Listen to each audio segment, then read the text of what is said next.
Radio Foot International, Annie Gasnier.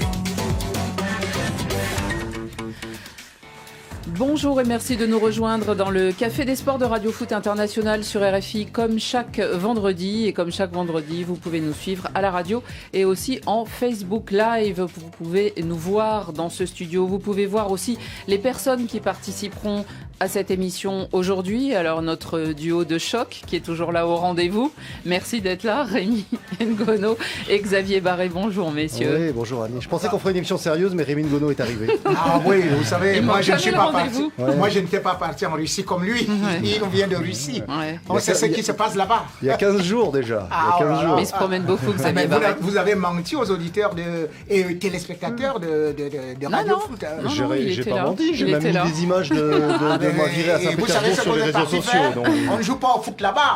Bah si, j'ai vu Il un paraît très que beau si. match Belgique-Russie. Il au cas paraît où que vous savez si, pas. Rémi. Et il y aura les matchs de l'Euro dont le tirage au sort est demain d'ailleurs. Le réfé est là aussi. Bonjour Alejandro Bonjour Annie, Valente. bonjour à tous.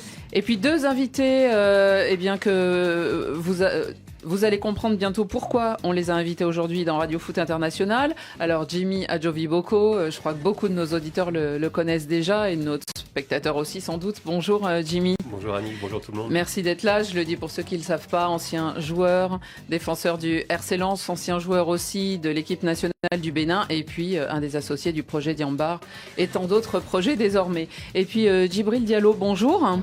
Merci d'être dans Radio Foot. Alors on expliquera tout à l'heure pourquoi vous êtes là. Vous êtes sénégalais et vous êtes partenaire en fait avec la FIFA et sur des projets plutôt sociaux dont on parlera. Mais on parlera aussi dans Radio Foot International de Gianni Infantino à la manœuvre en Afrique.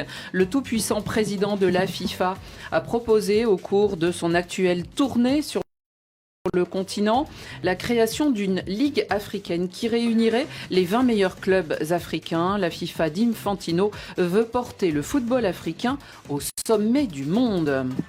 Un Black Friday pour Unai Emery, le coach des Gunners qui avait succédé à l'historique Arsène Wenger sur le banc, vient d'être licencié par les dirigeants d'Arsenal au bout de 18 mois après son arrivée à Londres.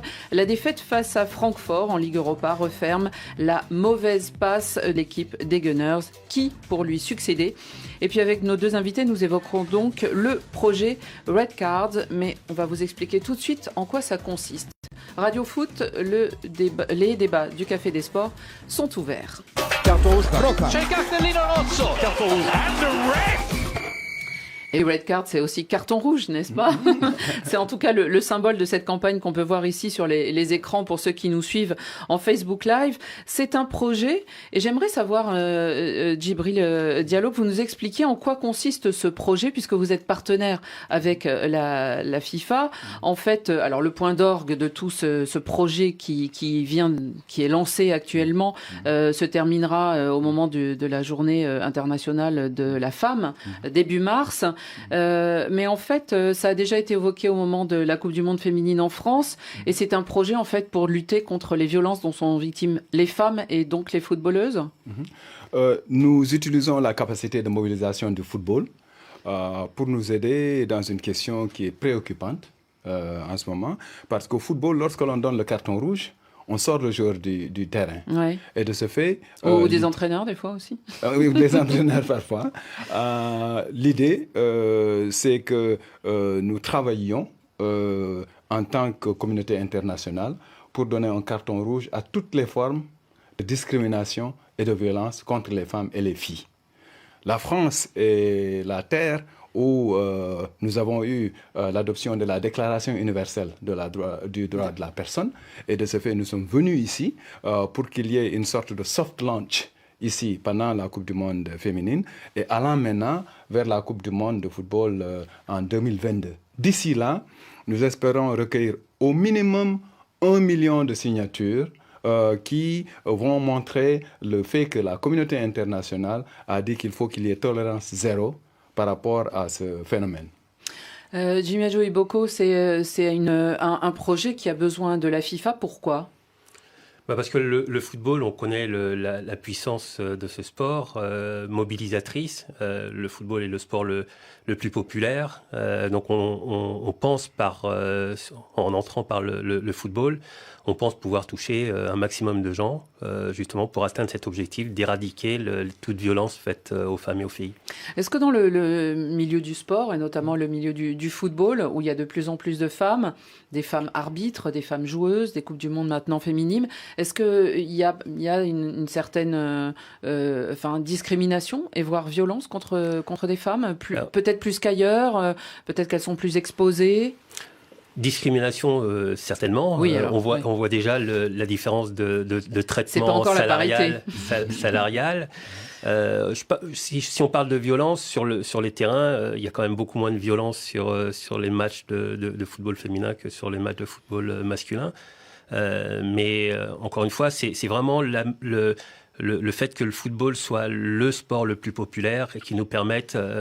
je parle souvent de ça, je dis quand on met un carton jaune, on peut rester sur le terrain. Dans le cas des violences, il faut que ce soit un carton rouge direct. Et c'est vrai que depuis des années, on laisse passer un certain nombre de choses et il faut éradiquer ce fléau qui est que sont les violences faites aux femmes. Oui. Est-ce qu'il y a est-ce que vous avez, pour mener cette bataille, des projets concrets, ou est-ce que vous attendez cela des gens qui vous soutiennent? Parce qu'il y a beaucoup d'organisations internationales qui soutiennent cette campagne, au-delà de la FIFA, les Nations Unies et d'autres organismes. Bien sûr. Ce projet est dans le cadre des efforts pour populariser les objectifs de développement durable. Maintenant, pour vos auditeurs, développement durable, ça voudrait dire ce qu'on appelle en anglais alphabet soup. Ça n'a pas toujours un sens en tant que tel. Mais lorsque l'on dit qu'il faut diminuer le nombre de personnes qui se couchent chaque soir sans avoir de quoi manger, promouvoir l'éducation. Et dans ce cadre, nous utilisons donc la lutte contre ces violences comme point d'entrée pour promouvoir l'égalité entre hommes et femmes, pour promouvoir la vitalité de la jeunesse et d'autres éléments de ce genre. Donc il s'agit de fédérer les efforts du système des Nations Unies, fédérer les efforts de la FIFA et aussi du Conseil présidentiel pour l'Afrique en France et d'autres éléments qui parviennent à pousser cette conjonction et qui permettent aussi d'identifier dans chaque pays des projets qui sont des îlots d'espoir. Parce qu'il ne s'agit pas seulement de donner des chiffres alarmants, il faut aussi trouver des solutions. Il y a des solutions qui sont sur place. Ce qui manque, c'est d'avoir l'occasion, dans des émissions comme celle-ci, pour en parler et pour que la communauté internationale soit au courant de cela. Un exemple de projet qui, selon vous, Jimmy, fonctionne déjà ou qui pourrait être internationalisé? Déjà, il y a eu, au moment du G7, c'est pour ça que la France est intéressante et une terre intéressante, c'est qu'au niveau du G7, il y a eu tout un tas de prédispositions, de choses mises en place qui s'adressent aux différents pays. Mais on a là, depuis quelques mois, la mise en place du Grenelle, ce qui fait de la France un pays... je dirais leader dans ce combat contre les violences aux femmes. Voilà, donc... Mais un programme, par exemple, dans le sport qui aiderait justement à combattre ce genre d'attitude? C'est justement tous les... j'en ai pas là en tête, mais ça va être notre rôle, c'est justement de fédérer. Là, pour le moment, notre première étape, c'est de faire connaître ce plaidoyer, et d'attirer vers nous tous ceux qui ont des projets intéressants qui nous permettront justement d'éradiquer, parce que c'est pas nous avec nos petites mains qu'allons le faire, mais il y a énormément de choses qui se font sur le terrain et il serait intéressant de les remonter de manière à les vulgariser. L'Afrique particulièrement? L'Afrique, si on parle pas plus qu'ailleurs, mais l'Afrique, on a les problèmes d'excision, on a les problèmes de mariage avant l'âge de 18 ans, les mariages forcés. Donc on a sur le continent africain des combats à mener justement pour que les femmes et les filles aient les mêmes droits et les mêmes devoirs aussi que les hommes. Cette semaine, on a reçu dans Radio Foot International la joueuse internationale camerounaise, Rémi Ajara Nchout, qui nous a raconté notamment comment elle était issue d'une famille musulmane et comment elle pensait qu'elle aurait pu être peut-être promise au mariage assez tôt et qu'à son âge, elle a 23 ans, je crois, elle serait déjà mariée et en fait, sa famille l'a laissée pratiquer le sport et elle se sentait justement assez forte et est devenue indépendante grâce au football, grâce à la pratique du sport. Le sport est un vrai moyen d'émancipation pour les femmes et il faut qu'on le prenne comme tel. Et encore une fois, le football, on sait ce que représente le football sur notre continent et dans le monde. On a derrière nous, enfin avec nous, des joueurs comme Habib Beye ou Idrissa Gana Gueye ou Didier Drogba. Enfin voilà, on a des joueurs qui vont suivre cette campagne et qui vont nous permettre justement d'atteindre nos objectifs. Vous êtes donc ouvert non seulement aux signatures, on a vu sur le site, il y a un site où on peut être solidaire donc de cette campagne et signer, mais vous êtes aussi demandeur de projets en devenir ou qui existent déjà ? Oui, nous allons faire le lancement mondial le vendredi 6 mars. 6 mars, c'est avant la journée internationale de la femme. Nous allons avoir à New York des délégations de femmes venant du monde entier pour voir le statut de la femme. C'est un événement annuel et ce sera à cette occasion qu'il y aura un lancement mondial qui permettra d'attirer l'attention sur ces questions, mais aussi d'aller vers la Coupe du monde de football de la FIFA, Qatar 2022. Donc avant cela, je pense que vos auditeurs, chacune, peut aller en ligne sur le site de la RDN et signer son engagement, parce que tout commence par la signature de l'engagement, ensuite les actions concrètes faire suivent. Des propositions. Voilà. Alejandro ? Oui, je voulais signaler que parmi tous les messages qui nous arrivent, il y en a un en particulier pour Jimmy qui nous arrive de Calavi au Bénin. Tobias Loconon, qui vous souhaite bon courage dans ce nouveau projet. Merci beaucoup et bonjour à mon pays. Rémi, vous en parlerez sur la page Rémi Ngono officielle ? Je vais en parler, j'en parle régulièrement, sauf que, bien évidemment, il est très, parfois difficile de défendre les personnes qui ne sont pas là.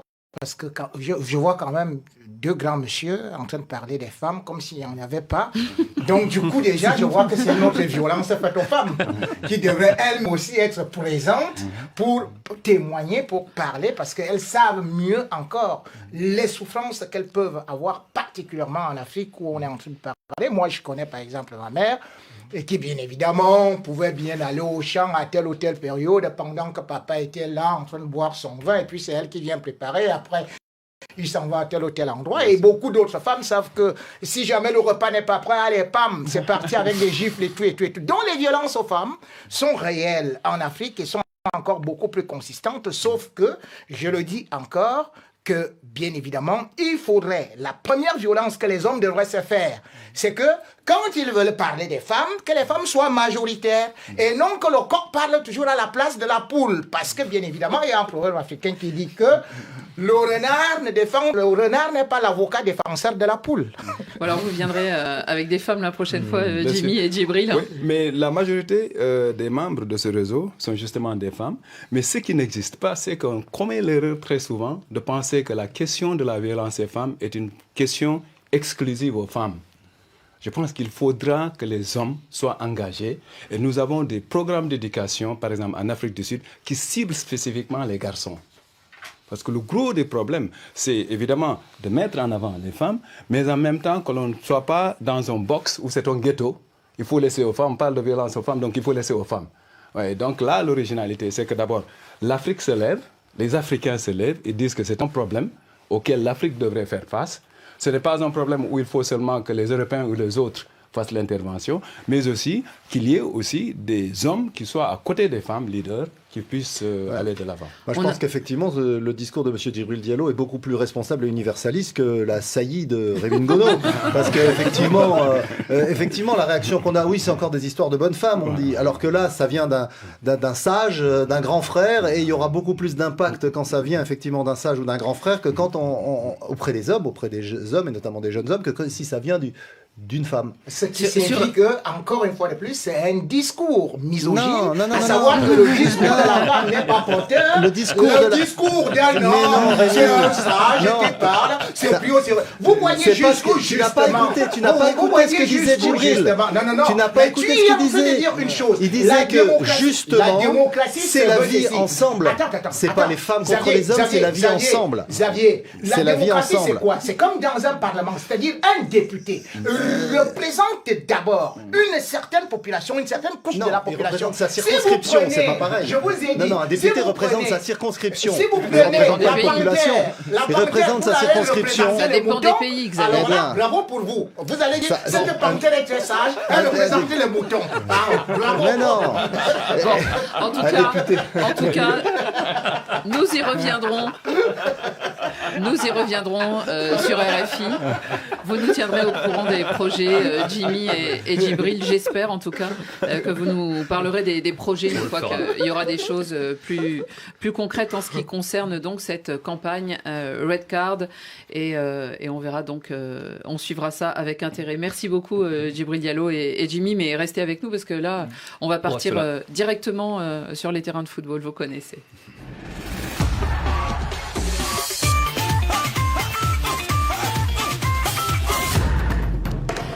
Le président de la FIFA en tournée sur le continent africain, Gianni Infantino, avait commencé sa tournée en début de semaine par l'île de Madagascar, chère au président malgache de la CAF, le président Hamad, puis il est passé par le Mozambique, les deux Congos aussi, en s'arrêtant notamment à Lubumbashi pour les 80 ans du TP Mazembe.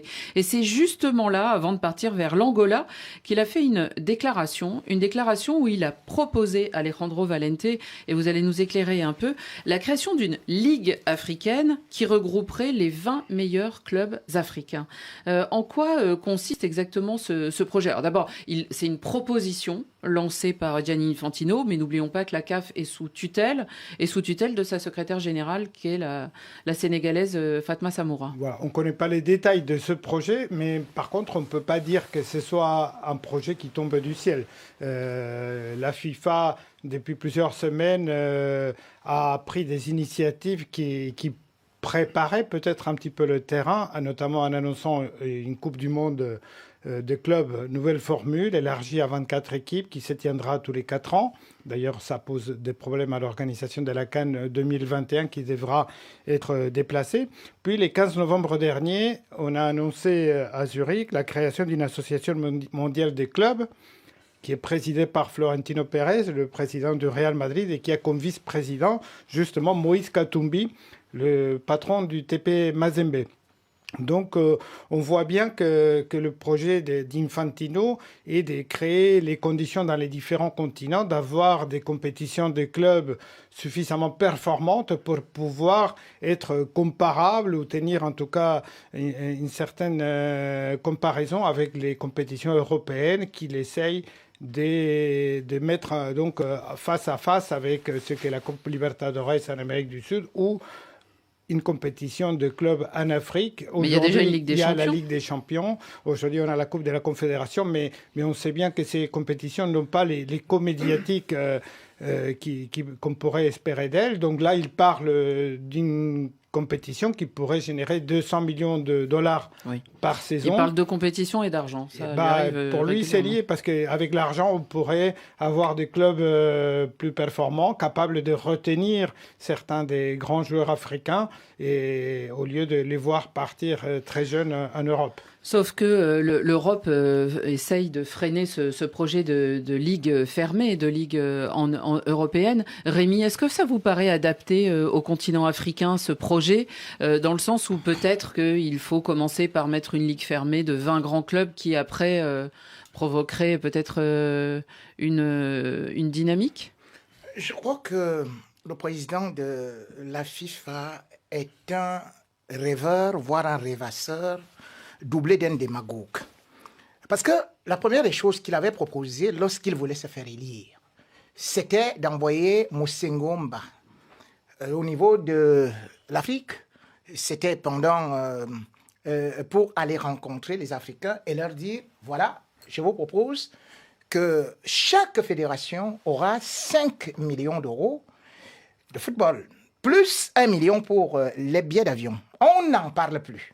Subitement, lui qui est président de la FIFA et qui maintenant prend les fonctions de président de la Confédération africaine de football, saute donc, parce que je ne sais pas s'ils peuvent proposer cela en Europe. Je ne sais pas s'il peut jouer un tel rôle en Europe, parce que tout le monde va s'élever. Pas encore, Il ne peut-être. peut pas le faire. En Donc, Europe, il y a des compétitions qui marchent. eh bien, je vais vous dire une chose. Quand il parle d'une ligue à 20, le premier là où il va, il était où? Il était À Lubumbashi. à Lubumbashi. C'est-à-dire que le plus grand club de là-bas, c'est quoi? C'est le tout-puissant Mazembe qui essaie de se professionnaliser. C'est une idée d'un individu, d'une personne. C'est à peu près comme on vous dit que, par exemple... Non, mais il y en a d'autres en Afrique qui sont des clubs professionnalisés, Rémi. Mais là-bas, je vais vous dire, Il y en c'est a une juste le vingtaine tout-puissant en Afrique. Mazembe avec, en tout et pour tout, un stade de 18 500 places. Ils vont en C'est faire un tout et pour nouveau. tout. Maintenant, vous allez me dire que les grands clubs africains, vous allez les trouver où et comment est-ce que ça va se jouer dans la mesure où vous allez, par exemple, actuellement au Sénégal, première nation du football, il n'y a pas un seul stade. Vous allez dans tout...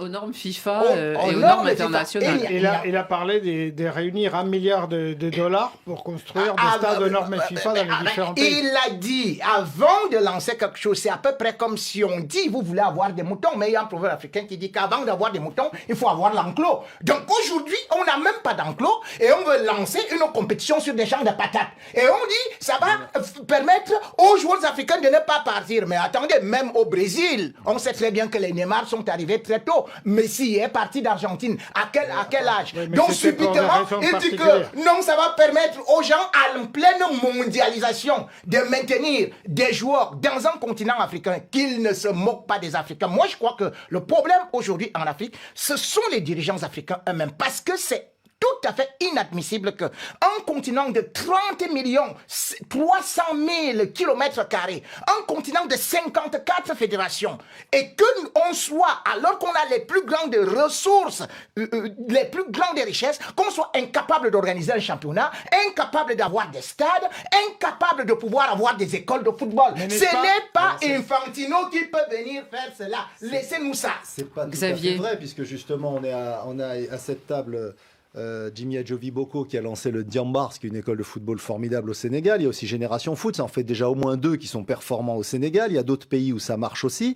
Mais je pense que le problème, et là je suis d'accord avec Rémi, c'est que sur les 54 fédérations, il y en a combien qui ont un championnat régulier bien organisé? Le Gabon vient encore de reporter le début du sien. Donc, la moitié au grand il y a maximum. beaucoup de problèmes partout. Donc effectivement, si sur la base actuelle, les compétitions interclubs organisées par la Confédération africaine s'appuient sur des clubs qui sont élus, qualifiés à l'issue de championnats qui, la moitié du temps, sont reportés, mal organisés, désorganisés. Là, la FIFA propose de passer directement à l'étape suivante, c'est-à-dire d'organiser un espèce de championnat africain sur la base des clubs qui ont actuellement ces structures. Donc de chanter quelque part les championnats nationaux actuels, ou en tout cas ceux qui ne... Mais c'est ça aussi, ça va détruire les quelques championnats qui existent. Alors, ça peut fragiliser ceux qui existent, mais ça va pas détruire ceux qui n'existent pas ou qui n'existent plus. Et ça va créer une élite. Alors effectivement, il y a quelque chose d'injuste dans cette démarche. Je rejoins un peu Rémi Ngono sur certains points. Il y a quelque chose d'injuste, mais est-ce que ce n'est pas pour faire progresser le football africain dans son ensemble? À partir du moment où vous avez un championnat continental, où vous aurez le Ali du Caire, l'Espérance de Tunis, le WAC et le Wydad, vous aurez peut-être Génération Foot ou le Diambars avec un club professionnel qui représentera le Sénégal, l'Ashanti Kotoko, le Canon Yaoundé ou un autre du Cameroun, des clubs d'Afrique du Sud. Vous aurez une vingtaine de clubs comme ça, et bien sûr le TP Mazembe. Vous aurez des vrais locomotives. Mais à l'échelle africaine. À l'échelle africaine, Annie, on est d'accord. Mais vous aurez déjà, à ce moment-là, les gamins qui grandiront dans ces pays, ils rêveront pas d'aller à Chelsea tout de suite, à Arsenal ou Paris Saint-Germain ou à la Juventus. Ils se diront, bah tiens, moi je vais d'abord aller au TP Mazembe ou au Diambars parce que je vais jouer une Coupe d'Afrique et ensuite j'irai au Barça. Mais ils auront la possibilité d'avoir une étape intermédiaire qui n'existe pas vraiment actuellement. Jimmy, vous qui êtes un des acteurs donc du football africain, alors on parle de Diambars, mais il y a aussi vos projets et les projets au Bénin notamment. On en avait déjà parlé dans Radio Foot. Comment vous voyez ce genre de proposition justement? Est-ce que c'est trop élitiste? Moi, je pense que oui. Je pense qu'on doit d'abord passer par la structuration de nos fédérations, la structuration de nos compétitions, la formation de nos cadres, la formation de nos jeunes. La vraie professionnalisation des fédérations. Ça passe par là. Et je pense que là, on passe directement à une étape qui, à mon avis, saute le principal, qui est la structuration de l'ensemble de nos championnats. Je suis persuadé que cette compétition ne poussera pas nos fédérations à former les jeunes, à former les cadres administratifs, à construire des stades. Parce que si on construit un seul stade, ça suffira pas pour développer nos championnats. Il faut qu'on... Alors, là, je en vais plus, 20 équipes, ça veut dire même pas une par pays. Ça veut dire que la moitié des pays africains sont exclus. Donc, pour moi, je crois pas... Enfin, bon, il faut voir ce qu'il y a derrière, mais je pense pas que ce soit la bonne solution. Je pense qu'on a vraiment besoin de... S'il y a 1 milliard à mettre, il y a 1 milliard à mettre sur la structuration de nos championnats, et demander et imposer que nos dirigeants fassent le job. Et soient contrôlés. Après, regardez ce qui s'est passé en Europe, notamment pour l'Europe de l'Est. Je pense que c'est un peu l'exemple dont s'inspire Infantino, qui était à l'UEFA avant, il faut le rappeler, avant d'être président de la FIFA. Quand il y a eu la chute du mur de Berlin, bon, il y a 30 ans maintenant, il y a plein de pays, des anciens pays communistes, qui se sont retrouvés totalement déstructurés, puisque le système dans les pays communistes, on s'appuyait sur les institutions communistes pour faire vivre le sport. Donc, ils se sont retrouvés sans rien. Et qu'est-ce qu'a créé l'UEFA à l'époque? Ils ont créé le Bureau pour l'aide à l'Europe de l'Est. Et donc, au lieu de financer, entre guillemets, d'essayer de financer le football par la base dans ces fédérations, ils sont venus le saupoudrer par au-dessus. Alors, il y a des choses qui fonctionnent pas bien, je suis d'accord. Mais à l'arrivée, vous avez quand même des clubs d'Europe de l'Est qui participent à la Ligue des Champions chaque année. Et qui sont... alors pas toujours compétitifs, mais qui sont présents. Et donc, dans ces pays, vous avez... alors, encore une fois, je suis d'accord sur le fait qu'on sacrifie d'une certaine manière les championnats nationaux. C'est vrai qu'aujourd'hui, le championnat à la limite, le championnat d'Ukraine, ça vaut pas grand-chose. Il y a 2 clubs, le Dynamo de Kiev et le Shakhtar Donetsk. Mais quand ils sont en Coupe d'Europe, le Dynamo de Kiev et le Shakhtar Donetsk, c'est des clubs qui ont de la qualité, qui se qualifient, qui peuvent aller jusqu'en finale. Eh bien, l'Ukraine est championne du monde des moins de 20 ans. L'Ukraine est championne du monde des moins de 20 ans, en s'appuyant sur 2 clubs, 2 locomotives qui tirent le football ukrainien vers le haut. Voilà, donc effectivement, je pense qu'il y a deux logiques qui s'affrontent. Je n'ai pas la vérité absolue, mais... Dans tout projet, il faut plutôt regarder les verres à moitié pleins plutôt que les verres à moitié vides. C'est vrai que dans ce projet évoqué par Infantino, il y a beaucoup d'inconnus qu'on ne comprend pas forcément. Beaucoup d'argent mais promis quelle est aujourd'hui la réalité du football des clubs? C'est un football archi-dominé par les grands clubs d'Europe de l'Ouest qui attirent l'argent, qui attirent les stars, qui dominent totalement les paysages. Donc, il me semble légitime de chercher des formules qui permettent d'équilibrer un petit peu tout ça en créant des structures dans les autres continents qui permettent quand même d'aller vers le haut, de pousser un petit peu vers le haut. C'est pas simple, mais par exemple, aujourd'hui, cette association mondiale des clubs, si elle marche, pourrait peut-être aider à faire des propositions, à mieux organiser les calendriers, alors qu'aujourd'hui, au niveau des clubs, on n'a que l'association des clubs européens qui pousse de plus en plus vers une Ligue des champions élitiste, fermée et très riche. Donc, je pense que la FIFA est dans son rôle en essayant de proposer autre chose. Ce que je ne comprends pas, c'est que justement, vous pouvez me parler de l'Ukraine, de machin, tout ça, mais c'est pas ça l'Afrique. De ce quoi, je vais dire qu'avant, quand on parlait du football africain, il y avait déjà des grands championnats. N'oubliez pas que les Joseph-Antoine Bell jouaient des grands championnats avec les Roger Mila, avec des stades et tout. Mais tout s'est dégradé. Et maintenant, il y a une autre forme de réorganisation au niveau de la Confédération africaine de football qui a voulu un peu mettre du marketing au niveau de la Coupe d'Afrique des Nations, et c'est Infantino qui est en train de venir tuer ça. Parce qu'il faut quand même se dire que pour que vous puissiez vendre une compétition, on n'a pas besoin de 200 millions. Mais attendez, le championnat de France, c'est 780 millions, 750 millions d'euros. Mais alors, tout le continent, vous dites que ça va rapporter 200 millions. On n'a pas besoin de ça. C'est pas avec 200 millions que vous allez retenir les joueurs. Si déjà la France ne parvient pas à retenir les siens avec ce... Mais il faut comparer avec ce qui existe en Afrique, pas avec la France. Ce qui existe et ce qui doit exister, c'est que tout club et tout championnat doit fonctionner d'abord avec ce qu'on appelle le merchandising et avoir donc la billetterie. Et cette billetterie, ce ne sera pas avec un club, ce ne sera pas avec un match. Vous ne pouvez pas faire vivre un football africain en choisissant un club dans un pays. Vous le tuez, vous l'anesthésiez, vous l'amorphisez. Donc la meilleure des façons, c'est de développer par la base, de telle sorte que cela soit pyramidal. Et d'ailleurs, je suis très content de son intervention tout de suite, qui voit que vous ne pouvez pas commencer par aller construire un gratte-ciel en mettant juste la toiture. Mais ça commence par les fondations. C'est comme ça la base de la construction d'un bon maçon. Donc aujourd'hui, j'ai dit, Infantino est venu pour la destruction et il faut qu'il s'arrête, qu'il s'occupe de la FIFA, qu'il laisse un peu, par exemple, cette histoire de mondial de club et qu'il donne des possibilités au football africain. Tu es excessif, tu es excessif comme d'habitude, mais quand tu dis que la FIFA détruit, c'est pas vrai. Le système de rétribution des clubs formateurs au pourcentage sur les transferts, ça bénéficie à tout le monde, à commencer par les clubs africains aussi. Quand il y a un énorme transfert à 150 millions d'euros, eh bien le club formateur, il récupère. En France, il y en a plein de petits clubs qui comme ça récupèrent beaucoup d'argent. Et quand le gamin il est originaire d'Afrique, c'est le club en Afrique qui récupère. Donc la FIFA ne fait pas que détruire. La FIFA utilise sa méthode pour redistribuer aussi vers la base. La CAN, c'est autre chose. Elle en gagne. La CAN rapporte beaucoup, mon ami. Ça, c'était le débat de la semaine dernière. Non, mais là, on peut pas dire que la FIFA. On peut pas dire que la FIFA détruit tout. Vous détruisez la CAN et vous voulez créer une nouvelle compétition. La Ligue. C'est quoi ça? C'est pas que la CAN a été détruite en partie par des dirigeants de la CAF qui l'ont élargie à 24, qui l'ont changé des dates sans vraiment mesurer toutes les conséquences. Donc c'est pas on reviendra à ce projet de ligue africaine proposé par Gianni Infantino quand on aura plus de détails, n'est-ce pas? Pour essayer d'enrichir le débat une fois qu'on en saura plus. Martinelli qui va accélérer devant Interreguer, le centre, c'était pour Saka, la reprise de Pierre-Emerick Aubameyang. Ishi Kamada, c'est somptueux, l'enchaînement du japonais et Francfort de nouveau dans la course.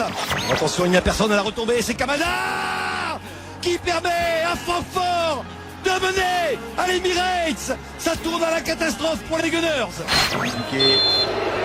Qui siffle la fin du match. Et la bronca. Good evening, good afternoon. Oui, c'est bon. Football is my passion, my work, but positive but above all realistic. Tu avais la responsabilité de faire la démonstration avec moi que tienes bien avec la raison. Que si tu joues, tu vas jouer bien. Excuse me, I don't know. I lost a lot with big teams. Thank you.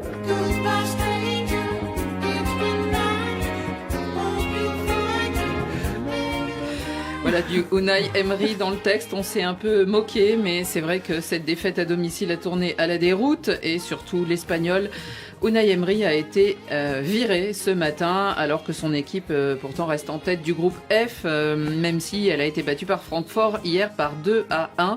C'est donc cette dernière défaite qui a conduit à l'éviction de Unai Emery, remplacé temporairement par Freddy Ljungberg.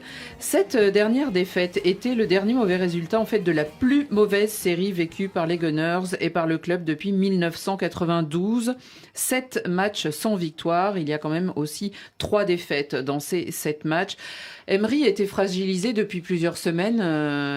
Xavier Barré, c'était une issue qu'on attendait à plus ou moins long terme. En tout cas, José Mourinho l'attendait puisqu'il avait refusé gentiment l'Olympique Lyonnais pour rester à Londres en sachant qu'il y aurait à un moment ou un autre un des deux clubs londoniens du nord de Londres qui tomberait. Et finalement, les deux ont viré leur entraîneur à quelques jours d'intervalle. Il y a eu d'abord Tottenham avec Pochettino et maintenant Arsenal avec Unai Emery. Moi, je pense que plus que les résultats, parce qu'ils avaient plutôt fait un bon début de saison, Arsenal, ça marchait bien. Puis là, maintenant, ils ne gagnent plus. Ils perdent peu. Ils gagnent plus depuis le 24 octobre. Exactement. Mais seulement en Ligue Europa où les résultats continuaient à être assez bons. Mais par contre, en championnat... C'est la pire série depuis 92. Ouais. Hein. Oui, mais effectivement, sans victoire, vous l'avez dit. Sans victoire. Donc depuis 1992. Matchs sans victoire. Mais en début de saison, ils avaient enchaîné plutôt des bons résultats. Et ce qui se passe, je pense, c'est plus le manque de prise de Unai Emery sur son groupe. Et là, alors on entendait, c'était très... Voilà. L'extrait que vous avez passé est très représentatif. Les extraits, parce qu'à Paris, quand il est parti, les joueurs en off, ils disent en fait, le problème d'Unai Emery, c'est qu'on comprenait rien de ce qu'il voulait. C'est-à-dire, il parlait très mal le français. En français, mais mal. Ouais. Et en anglais, c'est pas mieux. Donc, il se retrouve avec un vestiaire qu'il n'arrive pas à le comprendre. Alors qu'en Espagne, il a toujours eu des bons résultats parce que il avait des joueurs qui globalement le comprenaient. Donc là, il se retrouve face à un groupe qui le suit plus. Et on l'a bien vu, il y a eu le clash avec Xhaka, Granit Xhaka, l'international suisse, qui est quand même son meneur de jeu, le dépositaire du jeu, qui finalement se retrouve borduré dans le groupe. Enfin, en tout cas, en conflit avec l'entraîneur, donc forcément ça pouvait pas durer. Alejandro, est-ce que c'est aussi peut-être la suite de Wenger qui est difficile à trouver parce que finalement les chiffres disent que son bilan est à peu près le même que les derniers matchs, les 50 derniers matchs de Wenger. Oui, sauf que Wenger était peut-être que les Gunners souffrent des mêmes mots. Plus lisible quand même parce que Emery a changé, je crois, 8 fois des systèmes de jeu, donc c'est quand même 9 beaucoup. fois de capitaine. Et surtout, on voyait des jeunes comme Martinelli ou d'autres qui effectivement faisaient des belles performances, mais surtout les joueurs clés de l'équipe ne semblaient pas le suivre, ou en tout cas ne semblaient pas à la hauteur de ce qu'on pouvait attendre d'eux. Je pense à Ozil, je pense à... Ozil, ça fait longtemps, mais... oui, mais à Pepe qui venait d'arriver. Hier, il avait laissé Aubameyang et Lacazette sur le banc en plus. Oui. Rémi, alors on sait tous que vous n'aimiez pas beaucoup Arsène Wenger, mais est-ce que vous trouviez que Unai Emery, finalement, c'était pas mieux avec les Gunners? Il était mieux. Il ne va pas quand même pas dire tout et son contraire en un an. Je dis, non, mais je ne peux pas dire, mais parce que tout de suite là, les gens m'ont dit. Mais est-ce que c'est pas un club trop grand pour lui alors que finalement non, attendez. Tout de suite, je vais d'abord rectifier un certain nombre de choses parce que les journalistes se basent sur une statistique. Depuis 92, on n'a pas eu une telle statistique, mais ils oublient que quand Arsène Wenger part. Bien évidemment, Arsenal réussit la pire série de son histoire. C'est-à-dire que 34 ans, on n'avait pas vu une équipe battre. La même équipe battre donc Arsenal. Vous n'aimez pas les statistiques, c'est vous qui les donnez. Mais c'est ce qu'il faut d'abord remettre. C'est-à-dire 34 ans, c'est-à-dire que Pep Guardiola est venu 3-0. Ensuite encore 3-0. Encore la même saison 3-0. 9 buts en une saison. Et c'était avec Arsène Wenger. Quelques temps après, c'était Brighton. C'est-à-dire qu'une équipe qui venait de deuxième division. Xavier Barré était ici. Il était en train d'accuser les joueurs. Alors que ça faisait 34 ans que Arsenal n'avait jamais connu ça. Aujourd'hui, vous me parlez d'une équipe quand même qui a été détruite, comme je le dis souvent.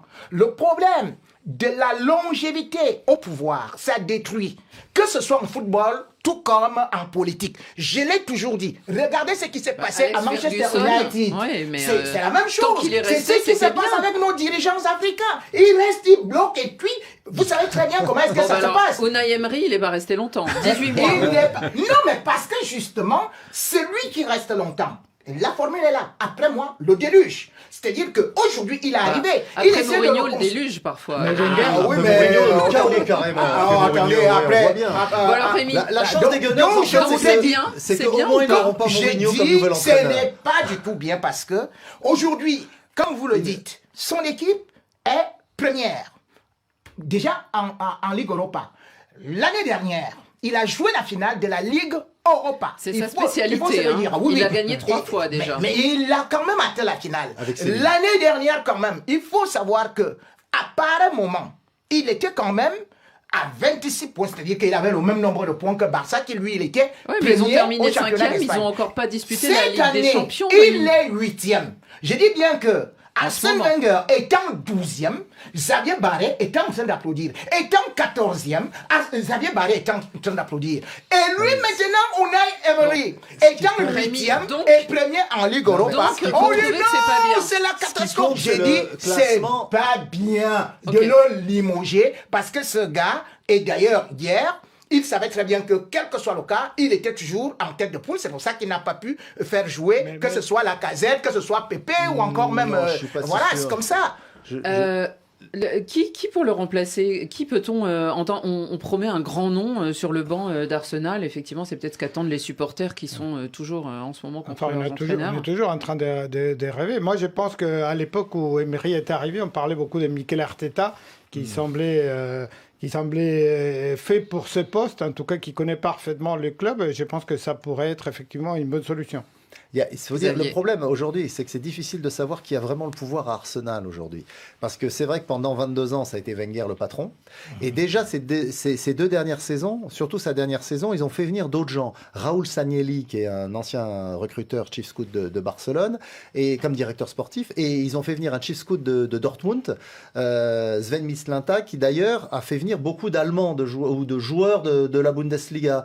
Socrates en défense, Sead Kolasinac, le défenseur bosnien. Donc il y a eu effectivement ces recrutements un peu hétéroclites. Du temps de Wenger, c'était simple, il prenait pratiquement que des Français ou des francophones. Jimmy n'y est pas allé, mais tu as connu beaucoup de joueurs qui sont partis jouer à Arsenal, Pires, Viltor, Kabadiawara, enfin il y en a eu plein.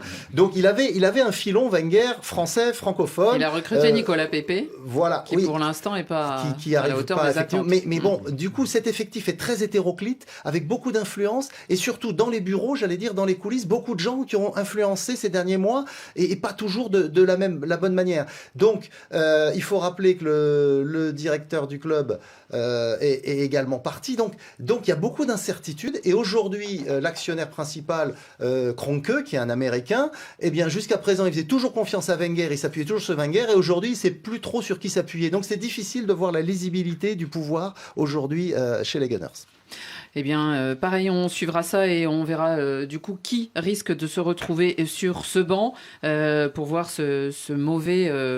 si, en tout cas, un entraîneur peut redresser un peu la barre pour cette équipe qui est pour l'instant, Rémi le disait, 8e, mais surtout qui est à un certain nombre de points seulement de la 4e place, qui signifie Ligue des Champions. Points, je crois, oui. Oui, ils sont assez loin. Et donc c'est en première ligue qu'on leur demande des résultats. Absolument, on est côtière du championnat.